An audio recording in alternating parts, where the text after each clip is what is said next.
Good morning. It's great to see everybody here this morning. We're so pleased that you have chosen to be with us here today. And as we kick started today, I don't think it's been mentioned yet, but we've had a couple of families who are wanting to become identified with us. Christabel, you here today? There you are. Christabel, how do you pronounce your last name? Osei? That's it. Christabel Osei, she was wanting to place membership with our church family, so be sure to have a chance to get to meet her. And also Adrian and his sister's not here today, but Adrian's with us, sitting over here, and was wishing to place membership with us as well. So let's welcome them real quick.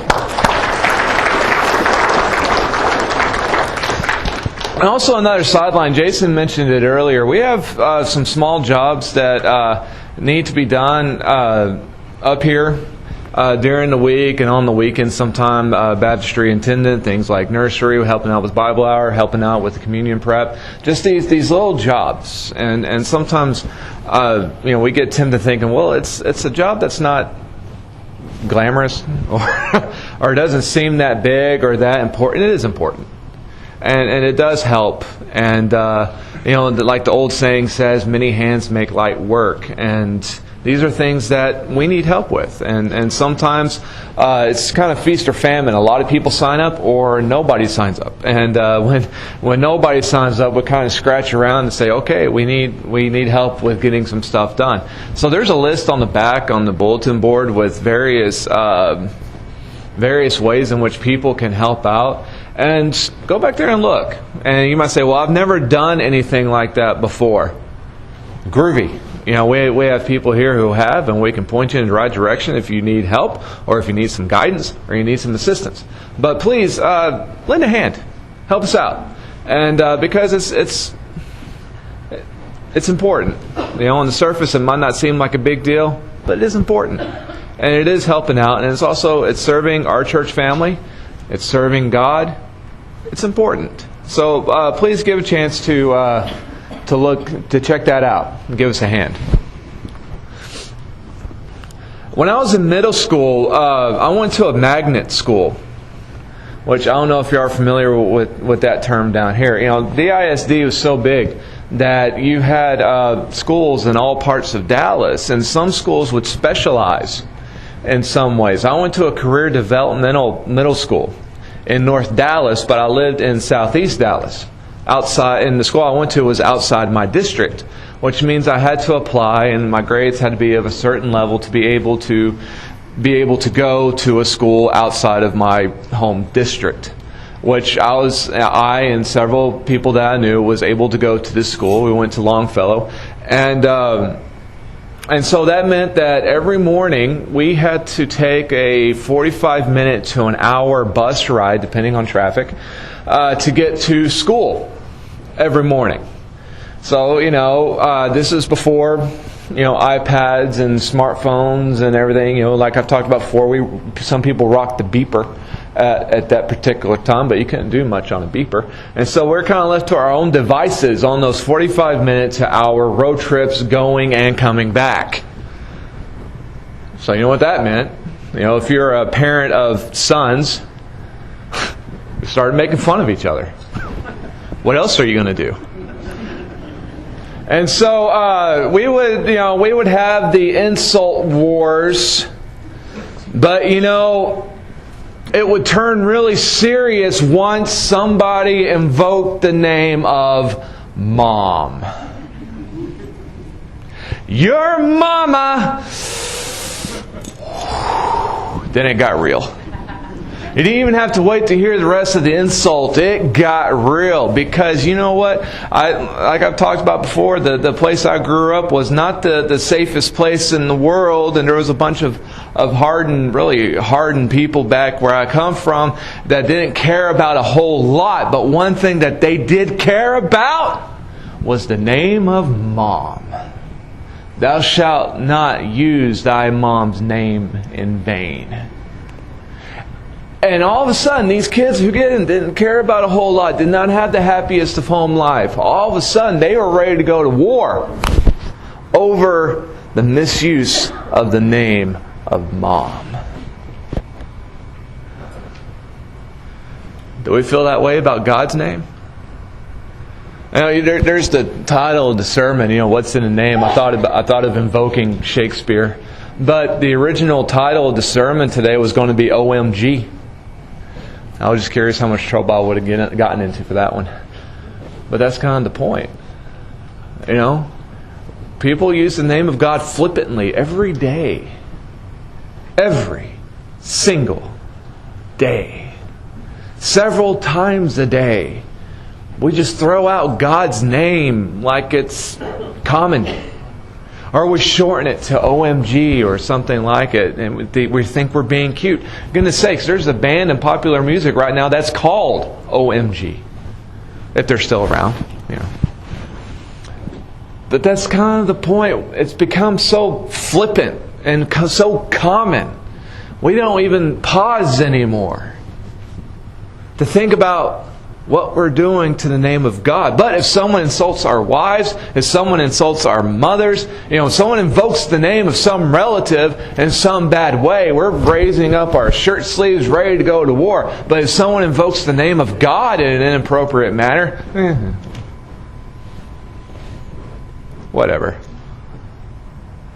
Have we forgotten what the name of God, how important it is? It's something interesting. You go back to Jewish tradition. They wouldn't even speak the name of the Lord. And if you're on social media and if you have friends that come from either a Jewish background or just a more hardcore traditional background, you might notice this on social media. They use they want to write some religious post and they want to write God's name. They might do a G-D. I don't know if you've ever seen people do that. Well, the reason they do that is because of going back to the old Jewish mindset of using the name of God. Once the name of God was written on something, that item became sacred. It was against the law to destroy that document or that monument or that tablet, whatever it is that you're writing on. Carry that over to today, there are still some people from the Jewish background that if you have the name of God written on a piece of paper, you cannot destroy that piece of paper. That has become sacred. Just because it has God's name on it. That's how come, they don't do the G-D in order to get around it, just so that they can use it flippantly. The mindset is that not only can I not destroy it, but anybody I give this document to, they can't destroy it either. It will be wrong. And so they put the G-D because it gets out of their hands, and if somebody deletes it or somebody prints it out and shreds it, it will be wrong. So in order to save them from guilt, that's why they do that. But look at the seriousness that they place on the name of God. Just the name. They wouldn't say it outside of prayers and coming together to worship. They wouldn't say it in just passing speech.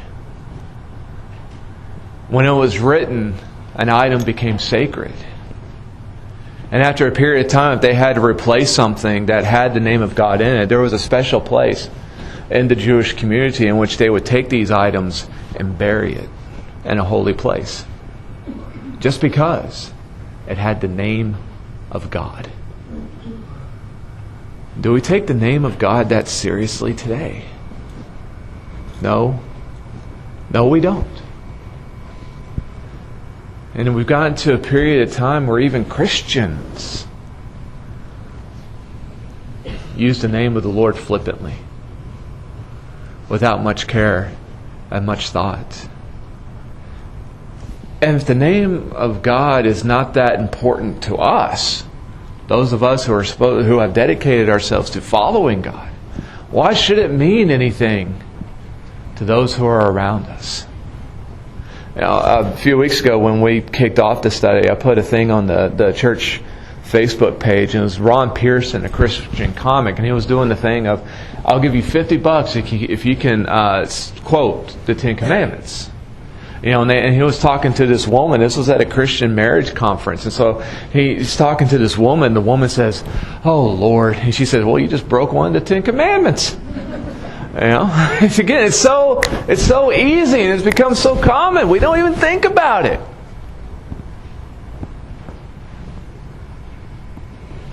Part of the issue is we're not as close to God as we used to be from a relationship standpoint. Again, go back to kids and their moms and husbands and their wives. You misuse a guy's wife's name. I love everybody, but someone tries to drag my wife's name through the dirt, I'm going to have to do some prayer because I'm being tempted to do something not very nice. Because she means that much to me. Because I love her that deeply, and because to me, the name of Sherry is sacred. How about the name of God?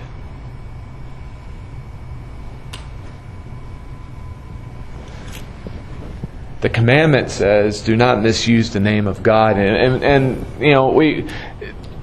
we think about just using God's name in profanity or using it in vain in speech, and that's true. But what we also got to remember is that there's so much more that goes into it. It's not just about saying, "Oh my God," or "OMG," or anything like that. There's much more into it. It's because of the attitude of what the name entailed.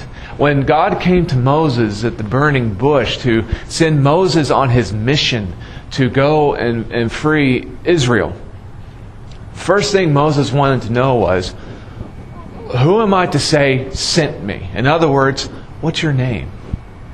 I want to know what your name is. It's like, why? He's speaking to you out of a burning bush, what isn't burning down, and you want to ask God for His ID. All right? Why? Because of what was involved in a name. We use it in the business world today. A business wants to make sure that they have a good name. Are they worried about having a name that nobody can pronounce? No. It's about reputation. When you're talking about misusing the name of the Lord, what we have to understand is every time we invoke the name of the Lord, we're also bringing in God's identity, God's reputation, God's position, God's power, and God's witness. All this is involved in invoking God's name. In Matthew 5, that was read earlier, they're talking about not making oaths. Because Jesus was trying to tell the people, stop invoking God's name in every oath you made.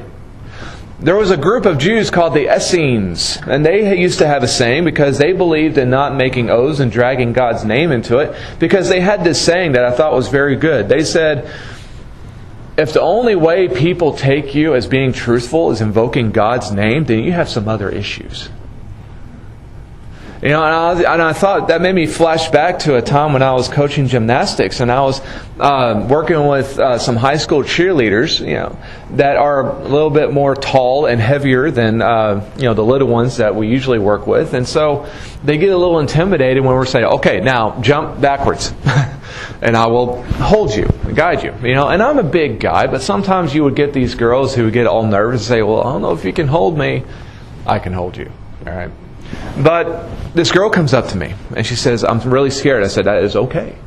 It's okay to be scared, but let's get through this. And once you get through the first one, I guarantee you're going to want to do it again." It's like, "Are you going to hold me?" It's like, "No, I'm going to go get some coffee after you jump." "Yes, I'm going to hold you." I said, "And that mat, we're going to be there?" I said, "Yes, I stapled the mats there this morning. They're not going to move in a half second from the time you leave this mat and land on that mat." Yes, these are conversations I actually had to have. And this girl, she's looking at that, looking at this, looking at me. She says, "Okay, so you're going to hold me and I'm going to do this?" I said, "Yes." "Okay, swear to God." I said, "No." And she said, "What?" She said, "What?" I said, "No, I'm not going to swear to God." I said, "Right now, you're either going to trust me or not. Either you're going to believe that I'm going to sit here and I'm going to spot you to the very best of my ability. And if you get hurt, it's only because I got hurt first trying to spot you and protect you. Or you're not. But you decide right now. Are you going to trust me or no?" She decided to trust me. She actually got really good. But the point is that we so easily want to try to invoke God's name like that's going to do something added to the word that we've already said. But what we got to realize is that every time we try to invoke God's name, that's taking God and His principles and His identity and His reputation and inserting it into our lives, in which Phil was talking about earlier, how sinful we are, but we're going to try to invoke the holy in order to make the sinful look a little better. It doesn't make a lot of sense. And so every time that a treaty was made in which God was witness to it, He was witness to it. And every little flippant oath that the people make, in which they drug God's name into it, God was witness to it.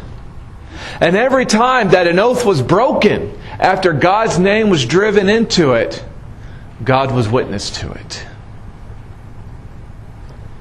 It's not just about His name, so to speak. It's about who He is. And are we representing Him properly instead of forcing Him to represent us in some oath or in some slight usage of His name? Do we remember who God is? To help us remember, I invite you to flip with me to Psalm chapter 29. Psalm chapter 29.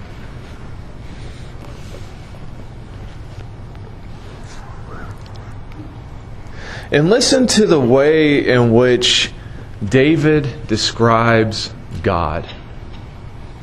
Psalm 29. Ascribe to the Lord, O mighty ones. Ascribe to the Lord glory and strength. Ascribe to the Lord the glory due His name. Worship the Lord in the splendor of His holiness. The voice of the Lord is over the waters. The God of glory thunders. The Lord thunders over the mighty waters. The voice of the Lord is powerful. The voice of the Lord is majestic. The voice of the Lord breaks the cedars. The Lord breaks in pieces the cedars of Lebanon. He makes Lebanon skip like a calf, Syrian like a young wild ox. The voice of the Lord strikes with flashes of lightning. The voice of the Lord shakes the desert. The Lord shakes the desert of Kadesh. The voice of the Lord twists the oaks and strips the forest bare. And His temple all cry glory. The Lord sits enthroned over the flood. The Lord is enthroned as King forever. The Lord gives strength to His people. The Lord blesses His people with peace. The Lord is power. The Lord provides peace. The Lord has authority. The Lord is the Creator. The Lord is the earth shaker. The Lord is the biggest force in everything. And yet we are going to try to misuse and steal God's identity for our ends just because it's popular right now and the way people talk. We need to remember who God is. And He is someone whose name is not supposed to be taken lightly. And He is one whose authority is not to be degraded. Because He is power. He is authority. And one day, every single one of us will bow. Believer, atheist. Everyone will bow before God. Because once we come into face-to-face with the holy, that's the only response that we will have, is to bow before the righteous God. It's who He is in majesty and authority and power. And we do not have the right to misuse His name in our speech or in our oaths. We do not have the right to come up with some harebrained thought in our head and then tell everybody, well, God spoke to me and said this. We don't have the right to do that. We do not have the right to have the name of God contradict Himself through our speech and deeds. We do not have the right. And if we're going to be witnesses to God, that means that we watch what we say, and it means we watch what we do if we're going to be ambassadors for the name of God. America has ambassadors. They go to other countries. And the theory of the office is that they go to other countries and represent America's interests. And if they don't do that, we could call this treason. We can call it a detriment of office. We will question their loyalties. Do we recognize the responsibility of being God's ambassadors on the earth today? Do we understand what it is that we're supposed to be representing? If you flip over to the book of Acts,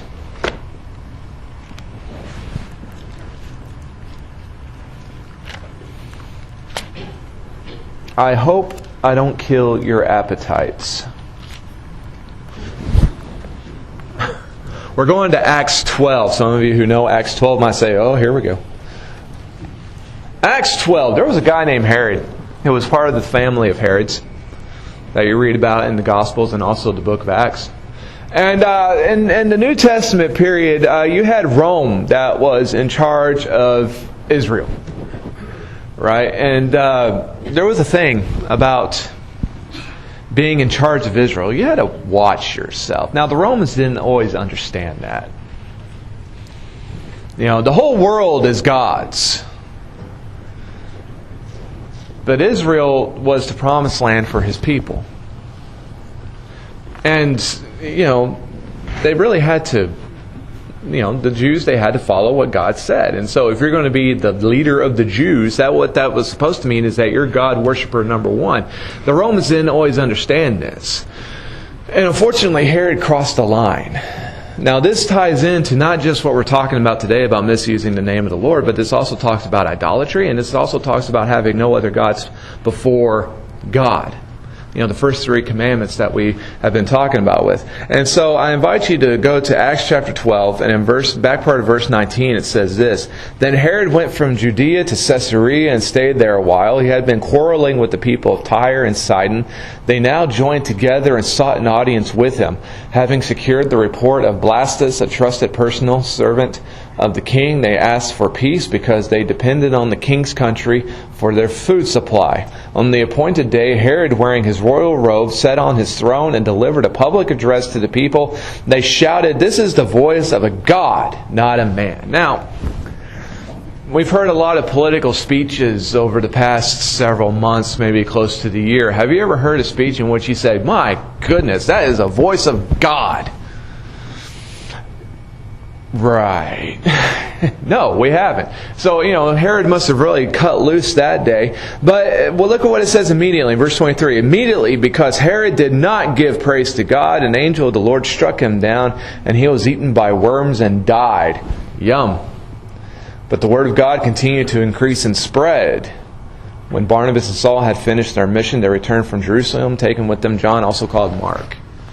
Herod was in a position of power and authority in Israel, and he was doing some good. He was working with some people trying to squash some fights that was going on, you know, doing the political thing. That's fine. And he delivered a message. He delivered a speech in which the people just were amazed at what was coming out of this guy's mouth. And again, that wasn't a big deal. But then they said, "This is not the voice of a man. This is the voice of a God." Or, "This is the voice of God."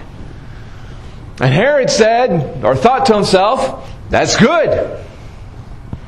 Didn't say anything to point direction back towards God or to denounce the thought that he was God. Say, "Well, of course he didn't. He's a pagan. He didn't understand that." Yeah, but remember, at this point in time, he's a representative of Israel. He's standing before some Jews. And he's in a position of supposing to be the God worshiper number one of the people. But he claimed this title upon himself. Struck down and eaten by worms. Not the best way to go. But it was about the seriousness of the name of God. Brothers and sisters, if we're going to be followers of God, we need to remember who God is.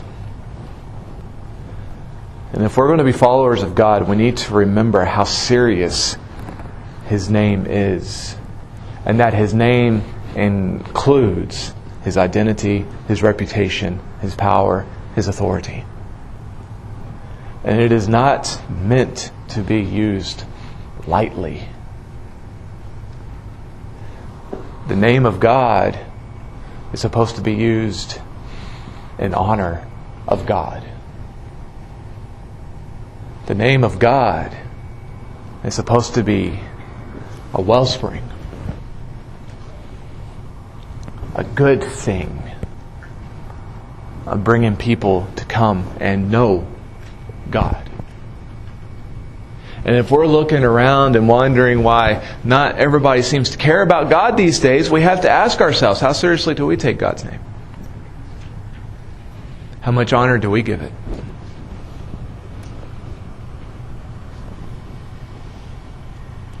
I seek to give honor to God out of love, in the relationship that I'm able to have with God. Just as I'm not going to misrepresent my wife's name, and just as I'm not going to represent my children's names, because out of love and relationship and the closeness that we're able to have, I do not want to misrepresent God's name. He told us, and He told the Israelites, that if you take my name in vain, you will not go unpunished. But our motivation for staying true to God's name should not be out of fear, but out of the understanding of the relationship that God wants to have with each and every one of us. And just like we're not going to belittle and ridicule and drag our loved ones' names through the dirt, let's not do it to God, who has done so much for us, who sent His Son to die for us. Make the sacrifice of Jesus personal. Don't think, Jesus came to die for us, in quotation marks, and separate ourselves from that sacrifice. Make it personal. Jesus came to die on the cross to save me. And out of honor and respect and love that comes in that sacrifice, I'm going to dedicate myself to honoring the name of God. Honor it. There is no name higher. And there is no other name in which we are able to be saved. It is that important. This morning, we'd like to offer the invitation to anyone who has need. Maybe you don't understand the power of the name of God. Maybe we've lived lives in which we have misused it most of our life, and we wish to put that behind us and to start anew. We would love to pray with you and befriend you and counsel you and study with you. Or you might wish to put your Savior on in baptism, to have that previous life of sin washed away and to arise a new creature, a clean slate, except this time filled with the love and mercy of God. We would love to assist you in that this morning. But whatever needs you have, would you please come down as we stand.